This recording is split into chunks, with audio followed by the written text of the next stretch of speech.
சிங்கப்பூர்லேருந்து advocate பேசுகிறேன். சொல்லுங்க. உங்கள் மேலே பண மோசடி வழக்கு பதிவு பண்ண சொல்லி வந்திருக்கு. செக்ஷன் 134(200) படி.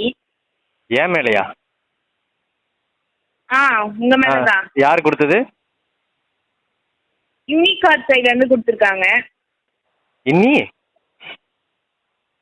யூனிகார்டு. யூனிகார்ட்னா தெரியாதுங்களா உங்களுக்கு? இல்லையே. ஹலோ, சொல்லுங்க. ஹலோ கேக்குதா? ஹலோ கேக்குது. சொல்லுங்க மேம். யூனிகார்ட் சைட்ல இருந்து கொடுத்துருக்காங்க கேஸ். சரி, ஓகே. அதான் என்னன்றது, அதாவது எப்படின்னா உங்களுக்கு யூனிகார்ட் அதான் இல்லை மேம், நான் சிங்கப்பூர்ல இருக்கேன். யூனிகார்ட்னா என்னன்றது தெரிஞ்சாதானே. சொல்லுங்க, யூனிகார்ட்னா என்னது? சரி, யூனிகார்ட் கிரெடிட் கார்டு அது. ஓகே, என்கிட்ட கிரெடிட் கார்டே கிடையாது. இப்போ உங்க நேம் மேல இருக்கு, உங்க நம்பர் தான் இருக்கு. இதுல கேஸ் வந்திருக்கு ஃபைல் பண்ண சொல்லி. சரி, ஓகே. அப்போ ஃபைல் பண்ணுங்க மேம், ஒன்றும் பிரச்சனை இல்லை மேம். என்கிட்ட இது டாக்குமெண்ட்ஸ் எல்லாமே இருக்கு. நான் கிரெடிட் கார்டு எதுவும் அப்ளை பண்ணல. யார் கம்ப்ளைண்ட் கொடுத்தது? எப்படி, ஆன்லைன் மூலமாவா? புரியல. எப்படி ஆக்சுவலாக அந்த யூனிக் கார்டு எப்படி அப்ளை பண்ணுறதா? ஆன்லைன் மூலமாவா? ஆன்லைன். ஓகே, எப்போ இஷ்யூ பண்ணாங்களா எனக்கு? உங்களுக்கு தெரியாதுங்களா சார்? தெரியாது மேம். சிங்கப்பூரில் இருக்கிறவங்களுக்கு எப்படி மேம் கிரெடிட் கார்டு கொடுப்பாங்க? கிரெடிட் கார்டு ப்ரொவைடே பண்ண மாட்டாங்க எந்த இதுலையுமே. நான் பாஸ்ட் ஒரு 5 to 6 இயர்ஸாக சிங்கப்பூரில் தான் இருக்கேன். அப்படிங்களா? ஓகே. இதில் அட்ரஸ் ஆனால் வந்து சென்னை அட்ரஸ். சோழிநல்லூர் சென்னை அட்ரஸா? மேம், நான் இப்போ கால் பண்ணியிருக்கேன் பார்த்தீங்களா, இந்த நம்பரே சிங்கப்பூர் நம்பர். என்னோட டேட்டா ஹிஸ்ட்ரி கவர்மெண்ட்டில் ரிஜிஸ்டர் ஆகிருக்கிறதே 5 years 6 years தான் நான் சிங்கப்பூரில் இருக்கேன்னு சொல்லிட்டு தான். அப்புறம் எப்படி மேம் அவங்க வந்து பார்த்தீங்கன்னா சோழிநல்லூர் அட்ரஸில் எனக்கு வந்து ஸோ எப்படி அப்புறம் வந்து பார்த்தீங்கன்னா நான் கிரெடிட் கார்டு ரிசீவ் ஆகிருக்க முடியும்? எதுவும் வாங்கலையா நீங்கள்? எந்த கார்டும் வாங்கலையா நீங்கள்? நான் கார்டு வாங்கலை. ப்ளஸ் என்னோட சிவில் ஸ்கோர் வேறு வந்து பார்த்தீங்கன்னா டவுன் ஆகிருக்கு. யாரோ லோன் கொடுத்த மாதிரியே வந்து பார்த்தீங்கன்னா ப்ரொஜெக்ட் பண்ணியிருக்காங்க. அதை நான் ரைஸ் பண்ணியிருக்கேன். நான் கம்ப்ளைண்ட் ரைஸ் பண்ணியிருக்கேன். நான் ஒரு என்ன சொன்னாங்க? இல்லை, இது சிவிலில் ரைஸ் பண்ணுறது. சிவிலில் ரைஸ் பண்ணோன்னா அதுக்கு வித்தின் 6 months ரெஸ்பான்ஸ் பண்ணணும். நான் இண்டிவிஜுவலாக ரைஸ் பண்ணதுக்கு ரெஸ்பான்ஸ் பண்ணலை. அப்புறம் இதுக்காகவே நான் சிவிலில் வந்து பார்த்தீங்கன்னா அக்கௌண்ட் ஓப்பன் பண்ணி அதுக்கு நான் ப்ரீமியம் பே பண்ணி அதுக்கப்புறம் மறுபடியும் ரிப்போர்ட் ரைஸ் பண்ணியிருக்கேன். ஏன்னா எனக்கு மணி நீடே கிடையாதுன்றப்ப நான் எதுக்கு கிரெடிட் கார்டு வாங்க போகிறேன்? ஆல்ரெடி HDFCயில் எனக்கு கிரெடிட் கார்டு இருந்து அதை நான் க்ளோஸ் பண்ணியிருக்கேன். அப்ராடு போகிறதுனால எனக்கு தேவையில்லைன்னு சொல்லி நான் அதை க்ளோஸ் பண்ணி அதுக்கப்புறம் இப்போ பஜாஜில் வந்து பார்த்தீங்கன்னா நான் இப்போ ரீசெண்டாக ஒரு 2 months பேக் நான் வந்து பார்த்தீங்கன்னா வீட்டுக்கு வந்தப்போ அதில் எனக்கு கிரெடிட் கார்டு கொடுத்தாங்க. நான் இஎம்ஐயில் வந்து பார்த்தீங்கன்னா டிவி எடுக்கிறேன்னு சொல்லிட்டு நீங்கள் கிரெடிட் கார்டு வாங்கிக்கோங்கன்னு சொல்லி ஆன்லைனில் கொடுத்துருக்காங்க. அதுவே நான் வேணான்னு தான் வச்சுருக்கேன். நான் பர் மந்த்துக்கு 2 lakhs சம்பாதிக்கிறேன். எனக்கு எதுக்கு மேம் கிரெடிட் கார்டு? அப்போ உங்கள் இதில் யாரோ இது பண்ணியிருக்காங்க போல, வாங்கியிருக்காங்க உங்களோட. அவங்க எப்படி மேம் என்ன வெரிஃபை பண்ணாம அவங்க கொடுத்தாங்க? நானே உங்க நேம் இருக்கு, நீங்க சொல்ற அட்ரஸுமே இதுல இருக்கு. சொன்னீங்களா ஃபர்ஸ்ட் சென்னை அட்ரஸ் இருந்துச்சு, நெக்ஸ்ட் உங்க நேம் இதுல வந்து இது பார்த்தேன், அதுல வந்து இருந்துச்சு. இல்லையே, எனக்கு என்னன்னா என்னோட இது நம்ம வந்து இப்போ ஒரு ஜாபுக்கு போறோம், லைக் எப்படின்னா நெட் டேட்டாலாம் நிறைய எடுக்கிறாங்க. ஓகேங்களா? என் வெரிஃபிகேஷனே இல்லாமல் என்னோட சிக்னேச்சர் இருக்காது. என்னோட ஒரு அட்லீஸ்ட் எனக்கு கொடுத்ததுக்கான ஒரு ஃபோட்டோவாக எடுப்பாங்க. கரெக்டுங்களா? ஒரு கிரெடிட் கார்டு கொடுக்குறாங்கன்னா கஸ்டமர் ரிசீவ் வாங்கிட்டாங்கன்னு சொல்லிட்டு ஒரு ஃபோட்டோ கொடுக்கணும். அந்த ஃபோட்டோவை அவங்க எடுத்துருக்க மாட்டாங்க. ஏன்னா இப்போ பஜாஜில் அப்படி தான் எடுக்கிறாங்க. ரீசெண்ட் டைம்ஸில் கஸ்டமர் சைடில் தான் வந்து பார்த்தீங்கன்னா வெரிஃபை பண்ணி ஃபோட்டோஸ் எடுத்துட்டு அதுக்கப்புறம் தான் கிரெடிட் கார்டே ப்ரொவைட் பண்ணுறாங்க. இப்போ சிங்கப்பூரில் தான் இருக்கீங்களா? இப்பயும் சிங்கப்பூரில் தான் இருக்கேன். நான் 5 years சிங்கப்பூரில் தான் இருக்கேன். எனக்கு அந்த சிபிலே வந்து ரொம்ப டவுன் ஆகிருக்கு. அது எப்படி க்ளோஸ் பண்ணுறதுனே தெரியாமல், ஏன்னா நான் எடுத்திருந்தா நான் க்ளோஸ் பண்ணிடலாம், அமௌண்ட் இல்லாமல் கிடையாது. எடுக்காதப்போ நான் எப்படி க்ளோஸ் பண்ண முடியும்? எனக்கு க்ளோஸ் பண்ணுறதுக்கான ஆப்ஷனே எப்படின்னு எனக்கு தெரியல. நான் எப்படி அது எனக்கு வந்துச்சு, ஐ மீன் ஜென்ரேட் ஆச்சுன்னே தெரியாமல் நான் தேவையில்லாமல் இன்னொருத்தவங்களுக்கு காசு கொடுத்து அவங்கள வந்து பார்த்தீங்கன்னா இப்போ எனக்கு அதை ரிப்போர்ட் பண்ணி எனக்கு இஷ்யூ பண்ணி எனக்கு க்ளோஸ் பண்ணி தாங்க அப்படின்னா அவங்களுக்கு கொடுத்துருக்கேன். அதுக்கு ப்ரூஃப் முதற்கொண்டு என்கிட்ட இருக்கு.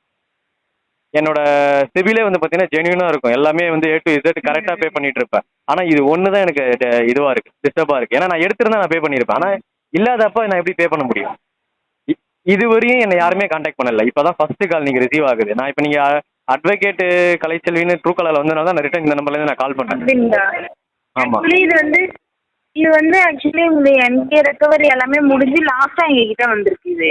என்ன ஏதுன்னு சொல்லிட்டு எனக்கு முன்னாடிலாம் கால் வரவே இல்லையா? ஒரு ஃபோனும் எனக்கு வரல. எனக்கு ஒரு ஃபோனும் வராதனால தான் வந்து பார்த்தீங்கன்னா இப்போ நான் இவ்வளோ ரெஸ்பான்ஸ் பண்ணி பேசிக்கிட்டே இருக்கேன். வந்திருந்தா நான் ஆக்சுவலாக நான் எடுத்திருந்தா ஓகே, நான் எடுக்கவே இல்லையே. அப்போ உங்க நேம் மேல யாரோ ஏதோ இது பண்ணிருக்காங்க உங்க proof அப்போ நான் ரிட்டன் கம்ப்ளைண்ட் கொடுக்கலாம்ல இவங்க மேலே? கார்டு தான் இது, இ கார்டு. இல்லை இப்போ நான் ரிட்டன் கம்ப்ளைண்ட் கொடுக்கலாம்ல? ஏன்னா வந்து பார்த்தீங்கன்னா என் பர்மிஷன் இல்லாமல் ஒருத்தவங்க எடுக்கிறாங்க, இவங்க எப்படி வெரிஃபை பண்ணாமல் கொடுக்கலாம்? ஏதாச்சும் ஒரு வெரிஃபிகேஷன் வேணும் இல்லை மேம்?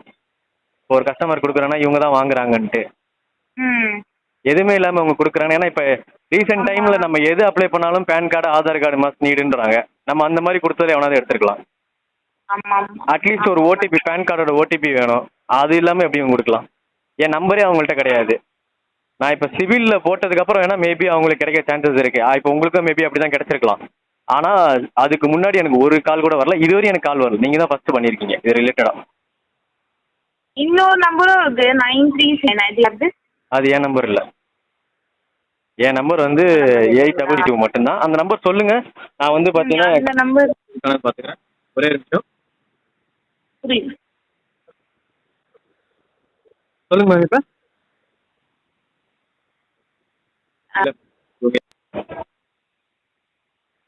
Okay okay. ஸோ இப்போ இதை நான் க்ளோஸ் பண்ணணுன்னா என்ன மேம் பண்ணுறது? மேபி எனக்கும் இது தெரியல. இது வந்து நான் அந்த என்டிஎக்ஸ்ன்னு சொல்லிட்டு நிப்பான சம்திங் ஏதோ ஒன்று சிபிலில் ஜென்ரேட் ஆச்சு. அதுவான்றது எனக்கு தெரியல. ஆனால் என்னது என்டிஎக்ஸோ சம்திங் சிவிலில் வந்து பார்த்தீங்கன்னா அப்படி தான் ஜென்ரேட் ஆயிருக்கு. அவங்க தான் எனக்கு ஏதோ வந்து பார்த்தீங்கன்னா லோன் கொடுத்து நான் கட்டாத மாதிரி. ஓகேங்களா? பட் இது வந்து என் சிவிலில் வந்து காட்டல.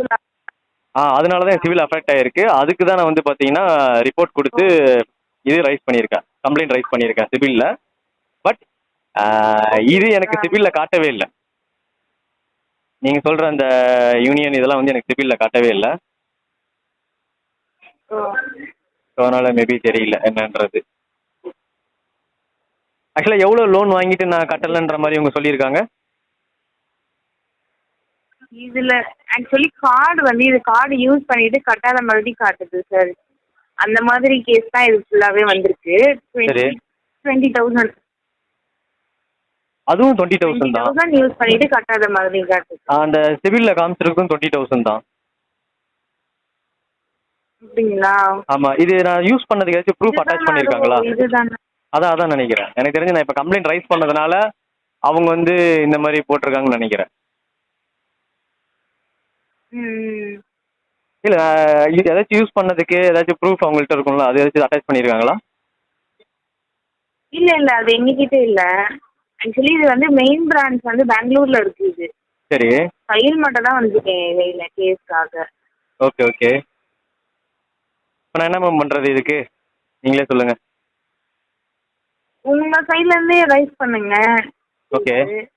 என்ன எதுன்னு பாருங்க. இது நீங்க ஆக்சுவலி நீங்க எதுவுமே வாங்கல அப்படின்னு சொல்றீங்கல்ல, உங்க சிவில் அஃபெக்ட் ஆகுது. உங்க ப்ரூஃப் வச்சு யாரோ இதுல ஃப்ராட் பண்ணிருக்காங்க போல. அப்போ ஓகே. இப்போ இது நீங்களே பண்ணலாமா? எனக்கு கம்ப்ளைண்ட் நீங்களே ரைஸ் பண்ணலாமா? இல்ல சார், நான் பண்ண முடியாதுங்களே. அப்படிங்களா? சரி, சென்னையில் இருக்கீங்களா நீங்கள்? சென்னை ஹைகோர்ட்டில் இருக்கீங்களா? ஆமாம்மா, சென்னை தான். ஓகே. தம்பியும் சென்னையில் தான் இருக்காப்புல அட்வொகேட்டா. நான் உங்களை வந்து பார்க்க சொல்லட்டுங்களா? புரியல சார். இல்லை என் தம்பி பிரதரை வந்து பார்க்க சொல்லட்டுங்களா? இல்ல சார், ஃபர்தரா நீங்க என்ன பண்றீங்களோ என்னதான் பார்க்க வேணாம் சார். ஆக்சுவலி இந்த கேஸ் வந்து ஜஸ்ட் வெரிஃபிகேஷன் தான் கால் பண்ணேன். நீங்க சொல்லிட்டீங்களா? ஓகே, நான் வந்து அந்த சைட்ல வந்து மெயில் போட்டுருவேன் உங்களுக்கு. ஓகேங்களா? ஓகே. இந்த மாதிரி கார்டு நீங்க வாங்கவே இல்லை அப்படின்னு சொல்லிட்டு நான் உங்களுக்கு மெயில் போடுவேன். நெக்ஸ்ட் ஃபர்தரா அவங்க என்ன பண்ணுவாங்களோ தெரியல சார் நமக்கு. ஓகே. எனக்கு ஆனால் ஏதாச்சும் ப்ரூஃப் என் சைடில் நான் வந்து ப்ரூஃப் கேட்குறேன்னு நான் யூஸ் பண்ணேன்னா எப்படி நீங்கள் இது கொடுத்தீங்க அந்த ப்ரூஃப் எல்லாமே ஏதாச்சும் உனக்கு கிடைச்சா கூட எனக்கு ஓகே. அதுவும் நான் என் சைடில் வந்து ரெக்வஸ்ட்டாக வைக்கிறேன். Okay okay okay. சரி ஓகே மேம். இப்போ அவங்க டீட்டெயில்ஸ் ஏதாச்சும் எனக்கு கிடைக்குமா? ஏன்னா ஃபர்தராக ஏதாச்சும் நான் அவங்க எனக்கு டீடைல்ஸ் இங்கே இல்லை சார். ஆக்சுவலி எங்களுக்கு மெயிலில் தான் சார் வந்துச்சு. ஃபைல்லாம் வந்து அவங்களோட பிரான்ச் வந்து பெங்களூர்ல இருக்கு. இப்போ நான் இப்போ க்ளோஸ் பண்ணணும்னா கூட நான் இப்போ பே பண்ணுறது கூட எனக்கு ஒன்றும் பிரச்சனை கிடையாது. நான் பே பண்ணுறதுக்கு ரெடியாக இருக்கேன். ஏன்னா எவனோ யூஸ் பண்ணது கூட எனக்கு பிரச்சனை இல்லை. ஆனால் எனக்கு இது க்ளோஸ் ஆகணும். இதனால எனக்கு சிவில் அஃபெக்ட் ஆகுது. க்ளோஸ் ஆகணும்னா அதாவது பே பண்ணிட்டு தான் அப்படி தான் க்ளோஸ் பண்ண முடியாது சார். ஃபுல்லாக செட்டில்மெண்ட் எடுத்துகிட்டு க்ளோஸ் பண்ணுற மாதிரி இருக்கும். இதை க்ளோஸ் பண்ணுற மாதிரி. ஏன்னா இதில் நிறைய பேர் இப்போ செட்டில்மெண்ட் தான் அந்த மாதிரி தான் நான் இப்போ ஃபைல் பண்ணுறேன்னு சொன்னோடனே வேணாம் செட்டில்மெண்ட் எடுத்து ஃபுல்லாக க்ளோஸ் பண்ணிக்கிற மாதிரி தான் இருக்காங்க எல்லாருமே. இல்லை அதுதான் மேம் நான் என்ன சொல்கிறேன்னா, எனக்கு இது எப்படி நான் எடுத்திருந்தா நான் முன்னாடியே க்ளோஸ் பண்ணியிருக்கலாம். எனக்கு நான் எடுக்காதப்போ வந்து பார்த்தீங்கன்னா நான் என்ன பண்ணுறதுனே யூஸ் தெரியல. பண்ணவே இல்லை சொல்கிறீங்களே. ஆமாம் அதனால இப்போ நான் யூஸ் பண்ணாததுக்கே நான் வேஸ்ட்டாக செட்டில்மெண்ட் பண்ணுற மாதிரி தான் இருக்குது. ஆமாம் ஆமாம் ஆமாம். அதுதான் இப்போ எனக்கு பிரச்சனை. ஸோ உங்கள் சைடில் எனக்கு ஏதாச்சும் ஹெல்ப் பண்ண முடியும்னா இதை எனக்கு க்ளோஸ் பண்ணால் பெட்டராக இருக்கும். ஆனால் நான் யூஸ் பண்ணலை அதையும் ரெஜிஸ்டர் பண்ணிடுங்க. நான் யூஸ் பண்ணுன்ற மாதிரி ரெஜிஸ்டர் பண்ண வேணாம். Okay okay. எனக்கு ஃபர்தராக நான் க்ளோஸ் பண்ணணும். இதனால எனக்கு போட்டு பார்க்குறேன் மெயில். 1000 பாயிண்ட்ஸ் எனக்கு இதாக இருக்குது, லாஸ் ஆகிருக்கு சிவில். ஓ மறுபடியும் நான் இப்போ இஎம்ஐ டிவிலாம் எடுத்தது காரணமே எனக்கு சிவில் இன்க்ரீஸ் ஆகிறதுக்கு தான். ஆனால் இன்னும் ரொம்ப இதில் தான் இருக்குது. அதான் எல்லாமே ஸ்க்ரீன்ஷாட் எடுத்து நான் ப்ரூஃப் வச்சிருக்கேன். என்னைக்காவது ஏதாச்சும் பிரச்சனை வச்சு நான் பார்த்துக்கலாம் அப்படின்ட்டு. ஓகே. ஒரு 2 மினிட்ஸ் வெயிட் பண்ணுங்க சார். நான் என்ன ஏது நான் கேட்டு உங்களுக்கு கால் பண்ணுறேன். ஓகேங்களா? சரி ஓகே ஓகே.